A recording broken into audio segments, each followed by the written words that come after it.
Hello and welcome back to another episode of Supercoach Insider. My name is Ben and this is the 18 premium side. Full disclosure, it is not. Chris is taking the absolute piss. So if you haven't seen his team, check it out already. Loose terms. I'm not giving you my final team because I think, like a lot of us, we don't know just yet. So what I want to do is I'm going to flag maybe 4 teams that I'm sort of tossing and working between. And if you're like me, you're kind of challenging do I go this way? Do I go this way? Do I go premium? Do I go value? And there's so many rookies. So I want to break down a little bit as far as what my thoughts are. So that way, when you see my team next week, you'll kind of go, oh, that's how you got there. Because it is a bit of a journey. We are waiting for some more rookies to be announced, but yeah, this will be very interesting. So again, if you see the team on the screen, it's going to change 3 more times after this, okay? And I'm going to kind of talk through the different thought process and transitions that I have. But if you haven't already, subscribe, SC Insider 100. I'm wearing a hat because my hair sucks, not because I'm balding like Chris, and I'm wearing the Premiership shirt and cap. So it's kind of double fold there. So look, that's 2 puns on Chris. I apologize. Poor guy has had no NBN, so he's been using his phone after the Cyclone Alfred. So yeah, look, everything's fine here. We lost power. My parents lost power. My wife's family lost power. So I've been running back and forth. We lost power for a bit. Yeah, so I managed to watch a little bit of footy. So it's going to be interesting. But look, that's it. 1 minute 43. Let's get on the way. You got plenty to look at and plenty to see and talk about. So the first team. Now, the one on the screen here, I actually have $90,000 in the bank. And there is a little bit of reason for it. I think there's so much value here that sometimes we get caught up with maybe trying to fill the void and fill all of the pricing that we have. But there is some good reasons to maybe want to keep a little bit of money in the bank. And it's because you don't know if you need to sort of go up to somebody or make some corrections. And it is good sometimes to have money in the bank. And normally we're not blessed with money in the bank, but when you have value in, say, Brodie Smith, McRae, Oliver, you have more money than you're probably used to. And that's why it's probably not a bad thing to just go, hey, let's keep a little buffer and see what we go. But starting off in the defensive line, look, Sheasel, I think you have to have. Look, I've toyed with the notion of not having Sheasel running a Zorko or someone against him for the first 6 weeks. The thing I will say they'll get with North Melbourne in general, they don't have the easiest start to the year. For a midfield, maybe, I think Dogs are missing a couple, so it might be all right. But when they finish off the season, the last 14 weeks, I think it's 8 at the MCG, 2 in WA, which they went back-to-back on the game that they sold, 2 in Tasmania, so 1 of theirs, 1 Hawks, and 2 interstate outside of Perth, obviously, so in Sydney. And so that's actually a really good draw. Some really easy teams as well. So again, you're looking at, West Coast Richmond. Sorry, guys. They play West Coast twice. So there are a lot of opportunities to score well, which means that's why I'm not kind of starting an LDU. That's why even Cherry, he doesn't have the easiest ruck run, but at least he kind of gets his possessions around the ground. But it's going to be tough going for them win-wise. I think they need to really peel off a few of those 50-50s. Which is why I've kind of tempted to fade. So fade also, so not start Cherry, not start Sheasel. But it's risk-reward because they are both heavily owned. So sometimes it's easy just to kind of play it safe in some areas. Now, a lot of the teams I have, it's either I'm going full value town in defense so I can make some moves. The benefit of having some value players is that you can actually trade them a little bit easier. You want value, you want them to go 100, yes. But if they don't quite work out, it's very easy to just say you're fired, you cut them, you're not attached to them. Whereas if you start a Zorko or a Sheasel and they're not starting as great, it's harder to get rid of them because you pick that premium for a reason. You pick them for the season. So it's harder to actually change course, which could suck because someone might pop up and they're doing really well and they're a lot of value and you're like, oh, I want them, but that means me getting rid of a premium and then that makes it harder. So that's why sometimes it's good to be flexible. Short, I think, has a good role. It'll be interesting to see. They don't have the easiest draw, but that means maybe a few more either kickouts or getting on the chain. He did come out saying that they want to possess the ball a little bit more, so I'm hoping a little bit more of the backwards side-to-side possession chip kick, because they don't want to go too fast because they're getting scored against too quickly. So I think they're kind of trying to do a little bit of damage control, which means possessing it in their back half a little bit more, which will be good, and Rioli out. So I think just value, especially seeing the rookies weren't that great in defense. It'll be interesting. Roberts as well already has the 124 in his system. If it gives me a couple more weeks to look at him, worst case scenario, after he plays 3, he gets 1 price jump, and then I can make a correction trade and use a little bit of the cash gained anyway. And Perryman as well. So Perryman I thought was very good. He was on 60 or so around halftime or not long after. Collingwood just didn't get their chains going. So I think, Houston will probably help as well. He looked good though. And I think his role looked pretty good, so I'm expecting him to bounce back. And the Pies didn't get much of the pie anyway for scoring. So it's going to be interesting to... let me just... if I cough, by the way, it's probably because I have a chest infection still kind of lingering. Supercoach Insider. All right, so I might just do the old mic drop if I do. So Roberts, Perryman, I'm quite happy with. Now, this is where it gets a little bit sketchy on this team. Payton, Reeves, O'Sullivan, Trainer. Now, I got O'Sullivan in there. He could easily be Bo Allen. He could easily be Pryor as well, and that's not much more than him. So that's kind of the expensive option where I could sort of switch, or Bo Allen, depending on how it goes. He's only 8% owned. Look, I'm not sold on O'Sullivan, except for the fact that I still think as an intercepting defender, if Sam de Koning's playing Ruck, then that means he's in the side. And I think if that's how it stays, he's best 22. He did have 8 disposals in the first quarter. Apparently played, I think, maybe 3 or a half or something in the VFL before that. So maybe they were short. I don't know. Let's see how teams are announced. But it could easily be Bo Allen and then use that as a loophole. So Bo Allen apparently 6. Sounds probably like me.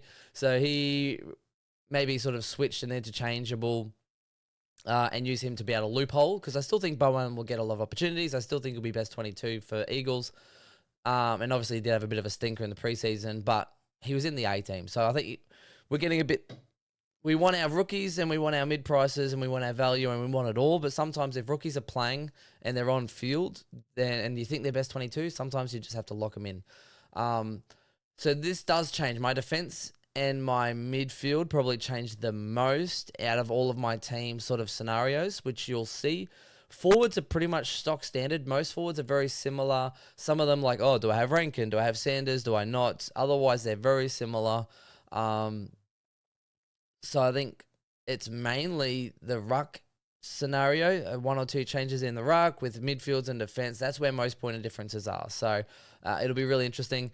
Now, moving in, so Trainer also named, so he's in the side, so let's hope that goes well. Midfield, so again, this is interesting. So this one I've kind of gone some value, and I've looked at the formula. So I've kind of gone 1 premium defender, 3 kind of, expensive value defenders, 2 rookies, right? So it's normally kind of go 3 premiums, 3 rookies, 2 on bench, or 2 premiums, 2 mid-prices, 2 on field, 2 on bench. And so I've tinkered with that a bit more. Midfield, I've gone Neil, Sarong, Oliver, and then a couple of value in Chera and Ashcroft. So I'll explain those. And then a few. So Sullivan, Sardis, Ashcroft, Nevitt, Hewitt, Boxall. It'll be interesting to see if he gets named. He did well enough in the preseason game and scored well enough, so I'm hoping that kind of carries over for him and the Saints. But we'll see how that goes. There's a lot of midfield rookies as well, and I don't want to disregard any because Nathan O'Driscoll, so Nod, is, I think, very viable. I just don't like the continuity he's had in his role in his games and injury. But he's been in the system for quite a few years now, and he's cheap enough. So if you want to back in someone with maybe a more experienced body and his role looks good and they have an easier draw, then I wouldn't mind him over, say, a Finn O'Sullivan, etc. So it'll be interesting to see how that goes. I also like Lalaw. I haven't seen much of him, but he's built fairly strongly, even though he got sick and so he broke his jaw, lost a couple kilos, but he's still a strong boy. He's getting that midfield minutes in those CBAs, so that hopefully should translate into some scores. I like his role better. Same as Sada, same as Ashcroft. Then O'Sullivan and Nathan O'Driscoll, because they're both outside wing kind of players. Now, here's the difference. Finn O'Sullivan was working really hard to kind of get back and take some intercept marks. He's a good link-up player. Preseason games are a little bit more uncontested because, they're not as crash and tackle and bashing sort of types. A little bit more congested and a bit more contested. So preseason's a little bit more free-flowing, right? Even the first couple of games of the season, teams tend to, let's back our system and we'll try and play aggressive, free-flowing footy. And then it's like, oh, this isn't working, or our team sucks, or this player's really good, and let's put the clamps on them, and then things change. So you still might get him to score fairly well to start. But again, North, I don't really like their run as much to start the year, whereas Nathan O'Driscoll, Fremantle have a nice run. They play West Coast, they play Richmond, and as an attacking sort of winger, which I probably expect him to sort of be, he's fairly tall as well. So that could be interesting, because in the preseason game, he didn't really start the first half, but came on, got in marks in the forward 50, kicked some goals, linked up well. So I think if they have a soft draw, Nathan O'Driscoll is someone that I do want in my side. So that's interesting. Now, in this format here, I've gone Gawn and Cherry. Now, I am not sold on Gawn by any stretch, but I mean, he's 33 as a ruckman. There's talks of him being rested. However, he is going up against GWS without Briggs. I wish they would play Madden. I think he's a big boy. He's like 113 kilos and 204 centimeters, and he's a big ruck, but he's still young. The coach seemed to think that he wasn't ready based off the way he kind of talked him down. He's making progress, but is he ready for AFL level? Is he ready to come against Gawn? Keith rucked in round 23, I think, against Brisbane. He did the job again. I say job again. They won the game, right? So they don't care about Supercoach. GWS won the game. So it made it easier for them. And I'm pretty sure they even beat Brisbane in round 23. So I think they backed themselves in. It just means that Max Gawn might get off the chain. He might score really well, which makes him a really good captain option to start. On top of that, they actually have a pretty favourable ruck draw as well for the first sort of 8 weeks. Well, after they get through a couple, it's, they play Essendon, they play Geelong. GWS obviously with lower level rucks. Fremantle, so is Darcy back, or is he still going to be rucking up against Reedy already? So I think there's a lot of scope for him to start well. And if he's going to start well, I might as well just maybe start him. Now, that's the kind of thing that I'm debating, because Tom De Koning's done well, but the times he scored well last year as the sole ruck, he was kind of up against a Geelong or maybe an Essendon or some of those other lower likes that, can allow a mobile ruck to dominate. So I like TDK, but he's so heavily owned, and Gawn's only 18%, and he's climbing. He was only about 11 or 12, I think, and now he's getting up because of the first ruck game that he has. But yeah, I'm not sold on him, to be honest. And there are realms in which, and you'll see that I've even tossed up just not starting Gawn, because he might start well this week, but he also dropped a few stinkers. He goes 150 and then 70s and 80s. He might get rested. They've now got Campbell as well that can cover in, so I'm not as sold on him, but with a good ruck start, maybe I'll just start there. And if I need to correct, I can always bring Flynn in after, which is why I quite like that. I've had a few people concerned with, say, Flynn at flex because, what if he gets injured? Then you're stuck. It's like, well, then from there, or if Gawn or someone gets injured for a week, it's like, cool, well, you probably have Boyd hopefully playing. If Boyd doesn't get named, I don't know if I'm going to start Reedy.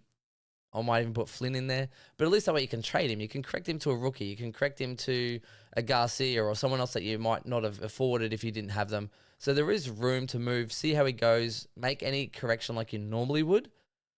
But also, it's for the round 1 and round 5, you're still playing 22 out of 23. So it's not the worst case scenario. It's not as dire as it used to be even if you had Flynn at R2.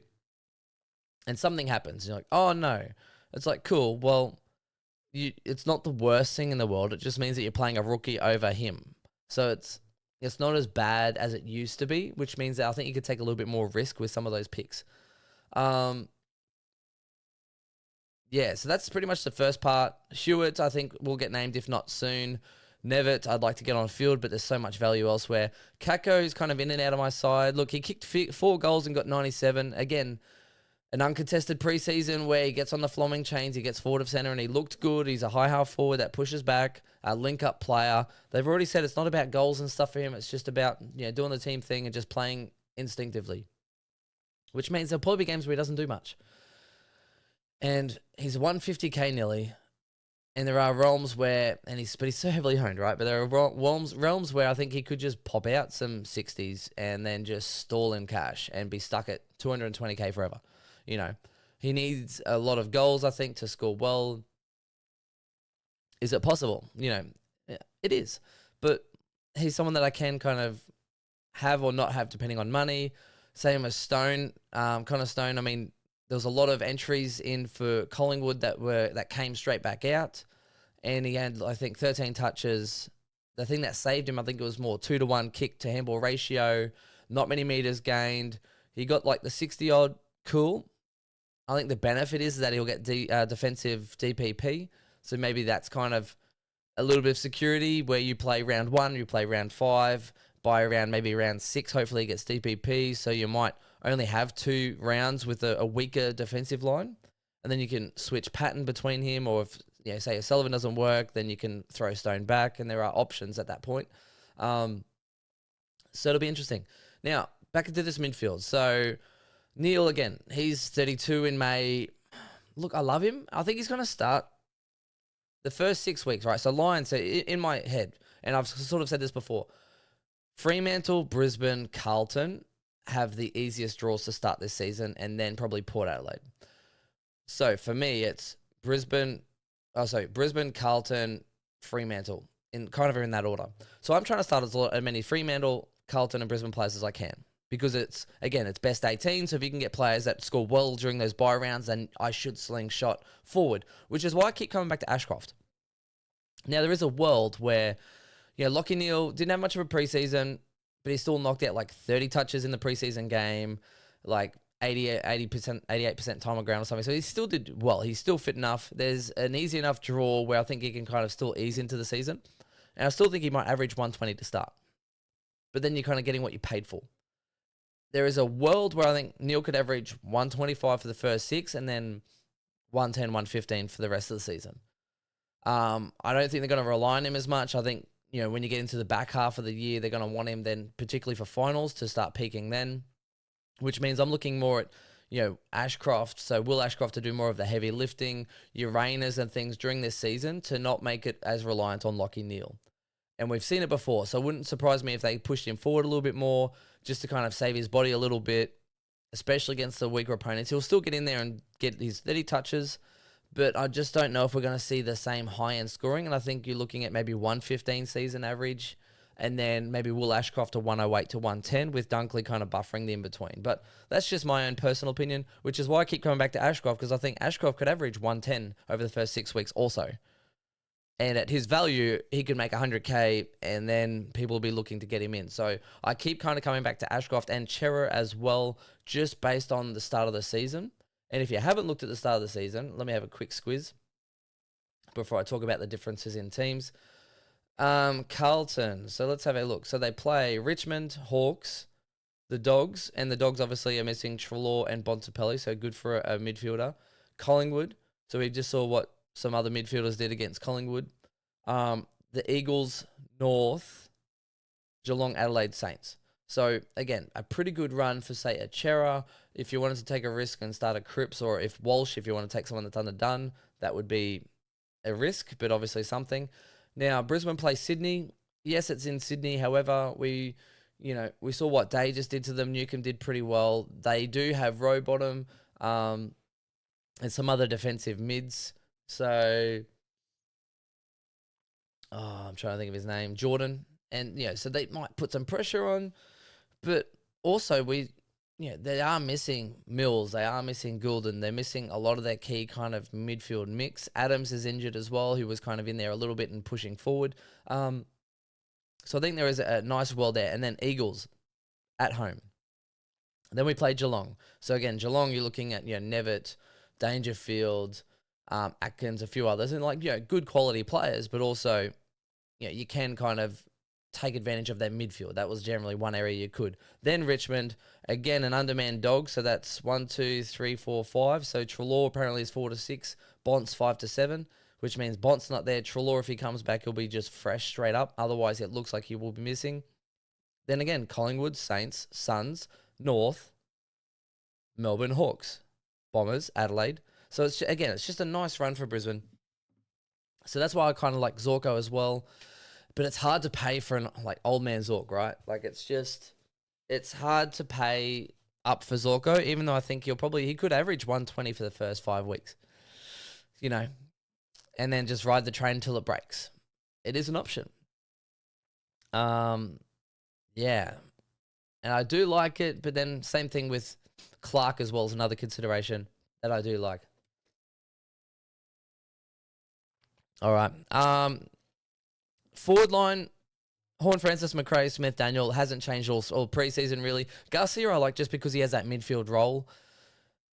See where he's named, but I just think I'd like to give him a chance. I can always go down to, say, Sam Pepper. I don't mind as well. If I need money, it's usually Garcia down to a rookie, to a Kako for 100K, or to a Sam Pepper. Tom Lynch I thought was injured, but it'd be interesting to see if he's named. I'm not sure. But there's some definite options around there that I am looking at. So that's the first team. And again, so 90K in the bank. So I can go from here, I can go like box all up. I can go to an O'Driscoll. I can go to a Lalaw. So it buys me options. Garcia, I can nearly get Garcia up to a Sanders. So that is nearly an option if he fires. There is enough money to kind of go around. There's still a lot I could do. So, I mean, even then, if, say, Shearer and Ashcroft don't work out, I can go one of them to, like a Stewart or someone in my defensive line. I'll just then throw Stewart into my forward line. I will then trade them, bring, say, a Patton into the forward line, Kako into the midfield, and then that's how it kind of works Stewart in. So there are different options to have a little bit of that money in there, and that's what I'm kind of considering for the first one. So that's the first one. Now, second team has even more cash in the bank. Go figure. Now, this has only been something that I've only just started kind of doing with a couple of teams. And the reason I'm doing it this way is because I actually like the team. And it's just that I happen to have money left over. So, again, it's the same kind of theory. Clark I did speak about. And Clark or Zorko, it's a real thing for me. And I like Clark and I hated it. Except for the eye test that I had where when they were playing, he was just behind the stoppage getting that handball. As I spoke on my last pod, he was getting some kickouts. If he didn't, then Ryan was looking for him. So I just think that's a really good friendly role. And again, I'm looking at Lions or Fremantle players generally, plus then Carlton, which is why I keep coming back into Chera. Now, the other benefit as well, same as the last team, of having an Ashcroft and a Chera. Number one, they don't have the bye, right? It's done.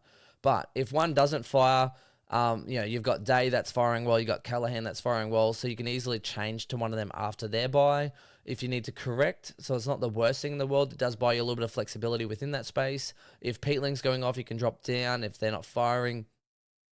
I've got a little bit of cash as well, so I can again go up, put another defender in if the defender rookies aren't looking as good.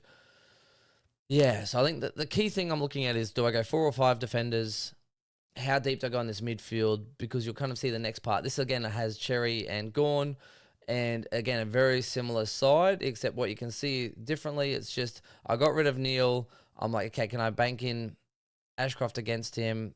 And so Sarong, Oliver, Chera, Ashcroft. And then this has got the extra Lalaw, Sullivan, Siders, Ashcroft, etc. with then the extra extra defender. So it's very similar, except this one has an extra defender with a little bit more money in the bank. So it's pretty much Neil for, say, Clark. Don't know if it nets you more points, but then I get to play an extra, say, a Lalaw instead of a defensive rookie. So I'd take a midfielder over a defender, just based on the job security of the potential. And that's the part. So do you want a defender who maybe won't get you as many points as a midfielder, but then that midfielder rookie will get you more points than a defensive rookie, and then it kind of adds up or stacks up.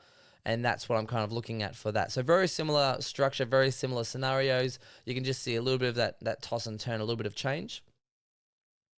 Um, yeah, so I'm just trying to think about the other thing I do want to say is that most of these sides have Sarong, contested player, can push forward, kick goals. I really like Brayshaw.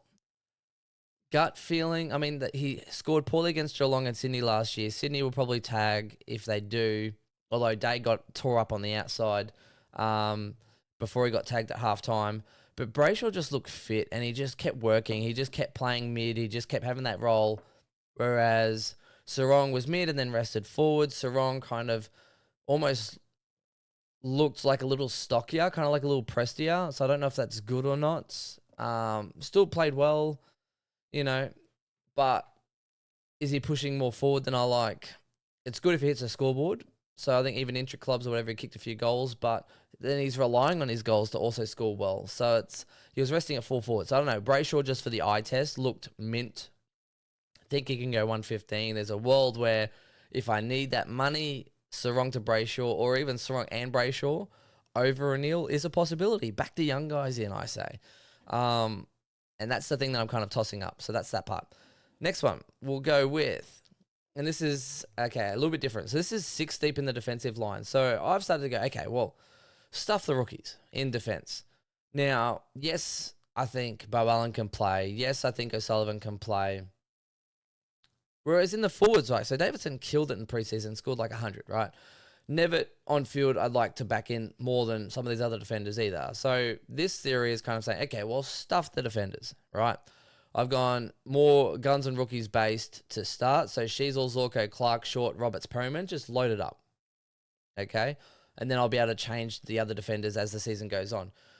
Reed, Trainer, Patton in the forward line, so that way it gives me a little bit of flexibility if I need to.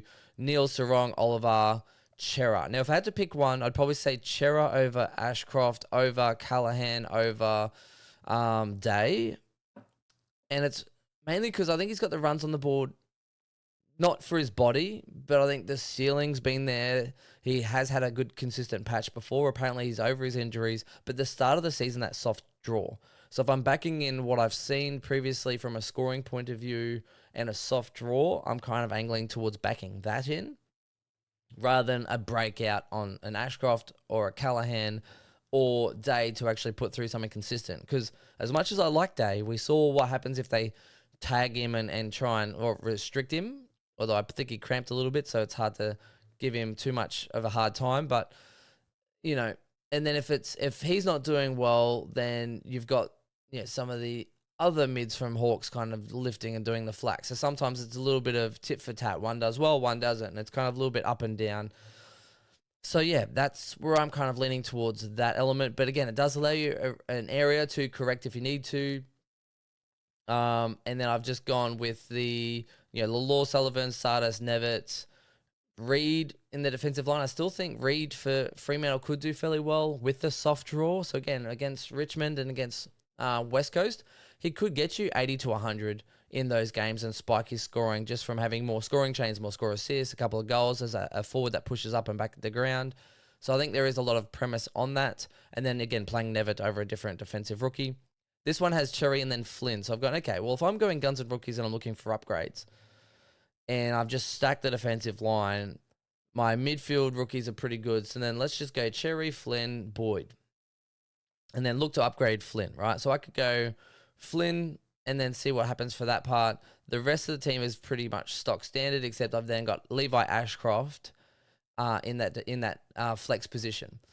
So this is very back heavy with kind of like a guns and rookies kind of scenario in that midfield mix with one Primo, one cash cow in the ruck line, and then the forwards very much stock standard with Levi Ashcroft in that flex. That way, if it doesn't work, then I can always try and change things up. I can always trade a defender for another, like a midfield premium or something or other, or for a forward.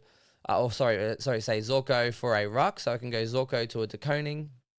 If it's not working out, De Koning in there, Flynn goes back, Levi Ashcroft goes back into the midfield mix, Nevitt goes to the bench, and Patton goes into defense. So it is fixable, right? So you can make correction trades, except I just be trading, say, a Zorko or a Clark to that ruck and then fixing it, right? But again, this is a way to kind of maximize points on field from a rookie point of view where I think that's probably going to be the best scenario for points from rookies. Now, again, this only counts for round 1 and 5. 2, 3, 4 are still buys. So even if you kind of count these back, which is where some of these mid prices do work out over the best 18. 1, 2, 3, 4, 5, 6 in the back line. 7, 8, 9, 10. We'll count Cherry as a premium scorer. 11 in Cherry. 12, 13, 14, 15. So I've got 15 guys that probably can go 90 to 100 plus, right, for the buys. That's good. And then you've got Garcia and Flynn and then all of your rookies. So Flynn and Garcia I'd expect to go 80s, 90s, hopefully. So there's, 17, which then pretty much means I'm going to take the best rookie out of the rest. That's not bad. That's not bad at all. So it just depends. Like if one of those rookies fires and gets you a 90, then bang, you're taking that score, or it replaces. So I don't mind the back heavy scenario. Let me know what you think for that part. The other thing I will say is that when I keep talking about my forwards being very similar, I have thought about Rankin in that mix, right? But I think Rankin, the role's good. I just think there's so much value in that forward line that it's either I'm starting Rankin or Horne-Francis, and I'm starting Horne-Francis. Yeah, you could stack him in. I just think he's going to have a bad game here or there, and I can pick him up cheaper. Now, you can say that about anyone. Rucks, you could pick up cheaper, sure. But with forwards, when they kick a bag and he's playing in the midfield, he's going to get you some 120s, but then he probably also drop you some 70s or 80s along the way. And then I'll just pick him up if he gets an 80 or 2. I'll just pick him up for probably around 500,000.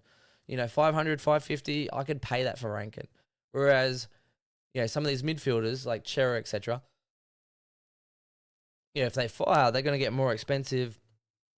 So I don't mind it. Like Sarong and Neil's going to be harder to pick up during the season. Clark will probably be harder to pick up during the season because sometimes Clark just goes 180s, So that's where Rankin, I like it. But also with his injury issues and the rest of it, if I did, I'd like to start him for that fact.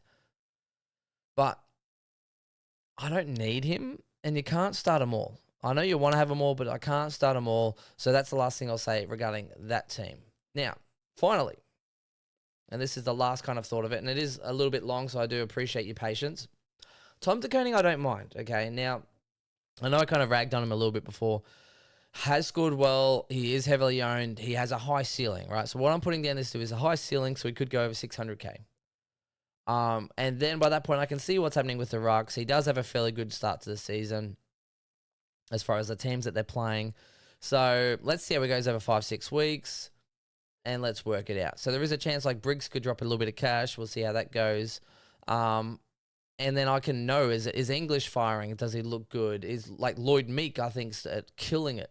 And if he didn't have the buy, I think he looks strong. I think he looks mobile. I think he looks like the type of guy that could be like a 110, 115 kind of guy.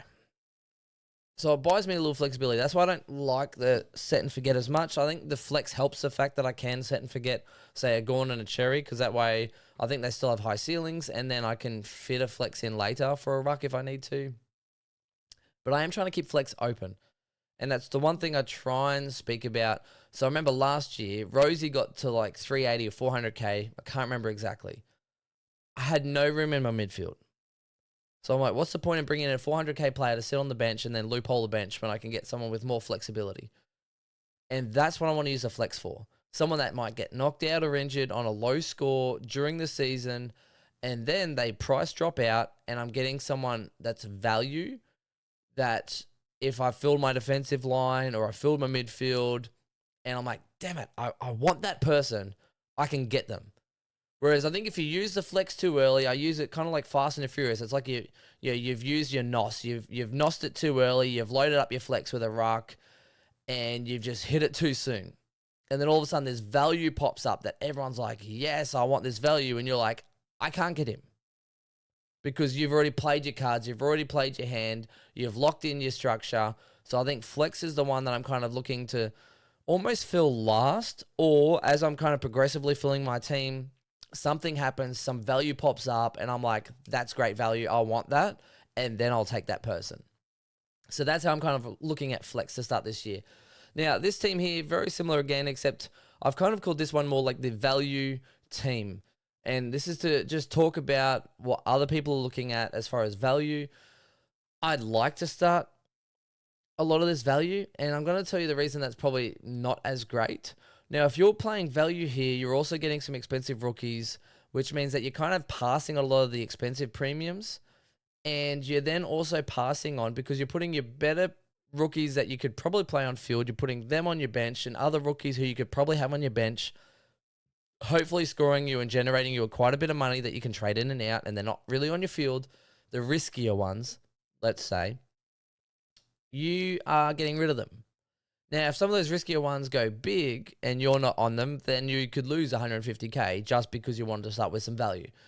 That's the concern. The other concern is that when you start with so much value, if they don't become premium, and yes, I'm trying to become more friendly for value and play more like AFL fantasy because we have a lot of trades, we have the boost, we have a flex. I am trying to become more AFL fantasy-esque because I think it is very much relevant to Supercoach this year. Last year's winner was very much similar. You look at, when so the Godfather did well, again, value. I think he's starting one player over 600k this preseason or this season.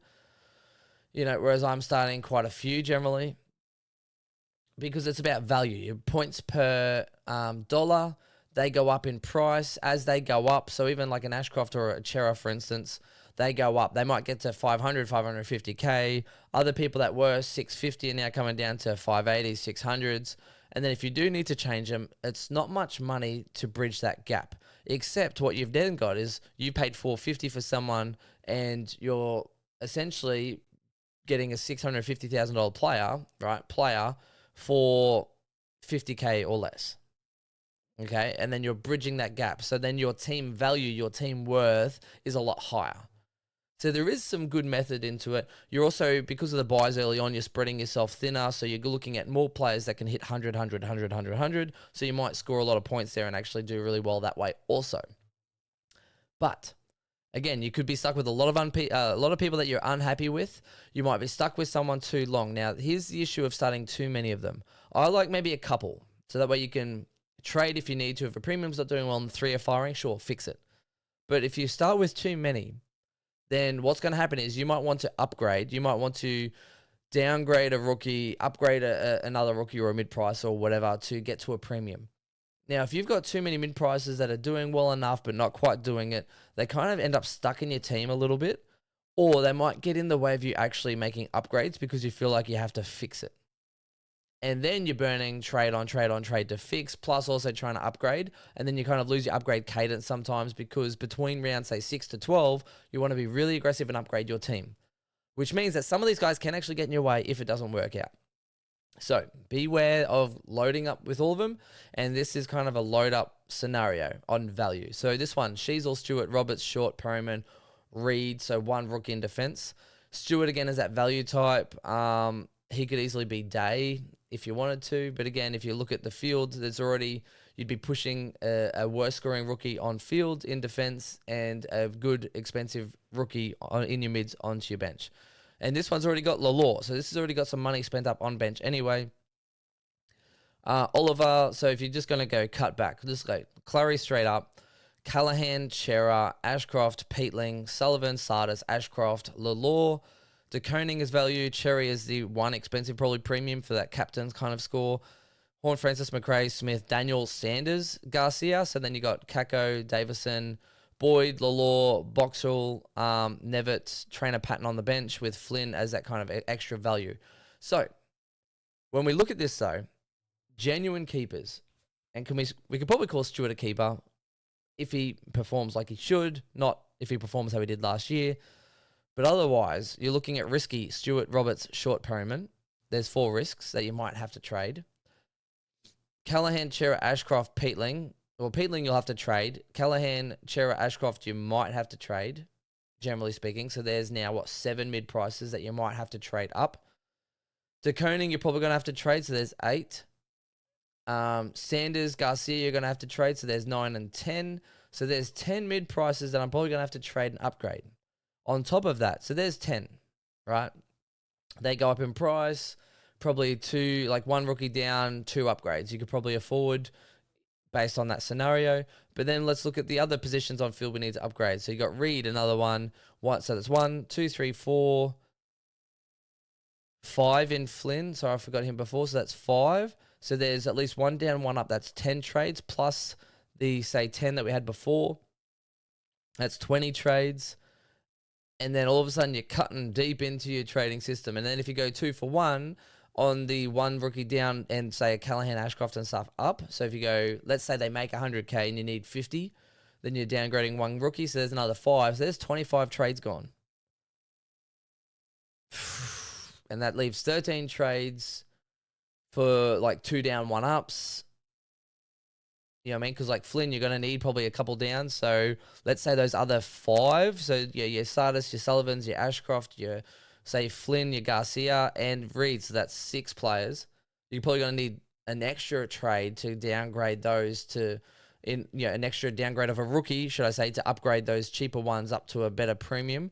So Garcia might get to, say, 350, hopefully. You're going to need to maybe trade 1 to 2. So you probably need maybe 30 trades in that scenario to have a full, really strong side.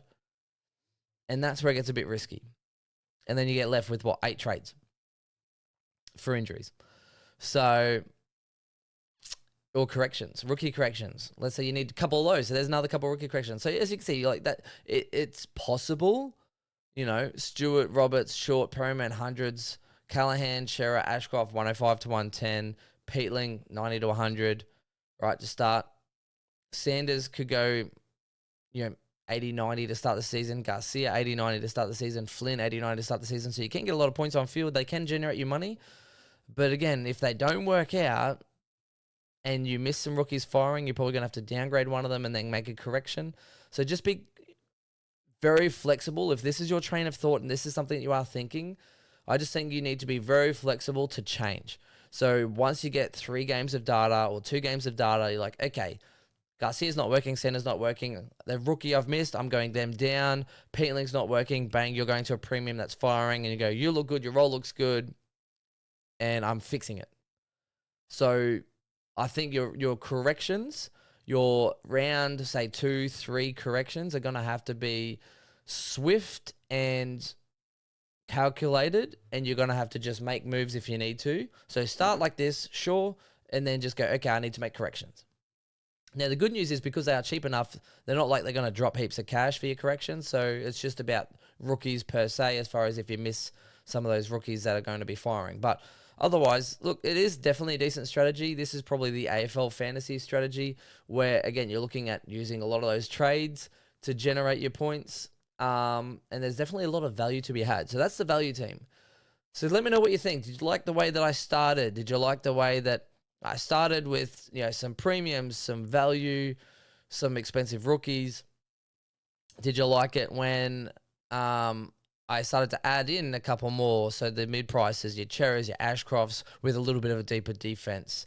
Did you like it when I went and just put in Flynn at R2 and just took a little bit more risk, but knowing that with that risk, I could then play 6 deep in defense, play a little bit deeper in that midfield with some of those rookies to put, say, an Ashcroft in that flex position instead? Or did you like the full price Midness Madness? So that's what I'm thinking. It could be a combination. It could be a blend. I'm probably leaning towards the first 2, but that's probably more the traditional me and the traditional thinking. For the Supercoach, so for Supercoach Insider for the leagues, because obviously we only have so many leagues we can fill. We're probably going to create some leagues over the next day or so. So the community team will probably be a little bit more value-based, risk-based, to try and win more of those matchups in the first sort of 10 weeks. Whereas for overall, I don't know, but that's it. Let me know what you're thinking. I haven't listened to too many other teams at this point in time, so I'm sure I'm quite similar on a lot of things. But I'm hoping that for this one, I'm trying to say I don't have all the answers. I'm trying to say there is no 17 or 18 premium side, Chris. Give it up. I'm trying to say that if you don't have it sorted, I don't either. And sometimes you just have to work your way through this season, work your way through, the first round, teams announced, Have a look. Okay, do I want Chera? Yes or no? Put him in. And then by process of elimination, before the lockout, do I really want this player? Yes or no? Lock him in. And then kind of work your way through that. And then as the weekend progresses, you finalize your side to something that you're happy. But just make sure that you really want that player before it drops. And then you can always figure the rest out. You can always still play with your side, but just kind of go with, do I need them? Yes or no? Are they essential? Do I need to have Lalaw? Do I need to have Trainer? Do I need to have, Sardis, lock them in before their game? And then figure the rest out. And the other part is that if you miss someone, right? So let's say Lalaw fires off. Thursday night goes 90. You're like, okay, I now know I need him. So what you would do is then you might put in, say, an O'Driscoll, similar priced player that you can then sideways to him if you need to correct, right? So that's the other part as well. If you miss something, you can try and change it in. If Garcia plays and fires, and like, damn it, that 245K, can I put someone else in? Can I have a risk on a Sanders knowing that I can go down or sideways? If I didn't have Flynn, I could put Flynn in there so I can then sideways Flynn to a Garcia if he doesn't fire. So that way you kind of know you're kind of securing money sideways with an eye on like, okay, he did well and I think I might need them. Let's see how they go in their second game, knowing that I can still take a risk on this other person that has upside. So a Flynn or someone else that you might want to take a risk on, or a Garcia, you might go, let's risk it. Knowing that if it doesn't work out, you already know where you're going. You already kind of put and allocated the money there going, okay, well, Lalaw went 90 or 100. I think I need him. Let me just put someone of a similar price here that I'll take a risk on. I get a free look at them essentially and go, okay, let's see if this works out. And if it doesn't, you already know where it's going. You already know you're moving sideways to a Lalaw or to whoever you missed, but at least you got that money allocated. And that's the other part I'll tell you. This week though, let me have a look. Quick captains. If I do go, I am looking. So let me just clear this filter real quick. Apologies. Clear. All right. So this week, Northern Dogs. Cherry would be a good one here. He's tailed up the Dogs a few times. Neil, Sydney. I don't know where they're putting pressure on. So I don't know if I'd go that. I think Gawn is also a good one as well. Suns, I love Anderson and stuff, but now that Suns and Essendon, I don't think you can't have them. The premiums anyway. You need to wait till the bye. So for Suns, you need to wait until after the round 2 bye. For Essendon, after the round 4 bye, because they're going to play, it seems like, at the end of the year, and that won't count to Supercoach. So there's no point starting any of those two teams as far as premiums. You now need to upgrade to them and just cop their normal bye. And I think that's probably the only way you can kind of play it now with those teams. So Anderson, at least I get a free hit and look at him. And with Merritt as well, a free look and hit at him as well. It'd be interesting to see if Bedford tags Clary. I think Clary got real frustrated when tagged last year, so that'll be interesting. So I think Gawn, if you have him, yes. Neil, if you wanted to VC into that, if you didn't have Cherry. Otherwise, I think Cherry is probably a really good VC as well. Fremantle's going to be very hot, so I think Brayshaw might do well against Geelong. I think Sarong, it's going to be hot, so more breaks than the rest of it. So I think it's going to be really testing of fitness. So I think Brayshaw is someone that might actually flourish this week in Geelong with his fitness compared to a lot of the other players. So Brayshaw is one I do like for this week as well in general. But yeah, that's it. I'm going Cherry into Gawn or Neil into Gawn if I have them. We'll see how we go. That's it from me. I hope you've enjoyed it. Let me know if you like it. It's a little longer, obviously, because it is about to start in the preseason. It is about to start in the actual season, should I say. And there's a lot of stakes. So let me know if you've liked it. Let me know if I've talked through my thoughts well enough. Let me know if there's anything you're 50-50 on. I'll bring back my original team in case anyone skips to the end and goes, what is this crap? Anyway, let me know how you go. I'll talk to you soon. That's it. Bye.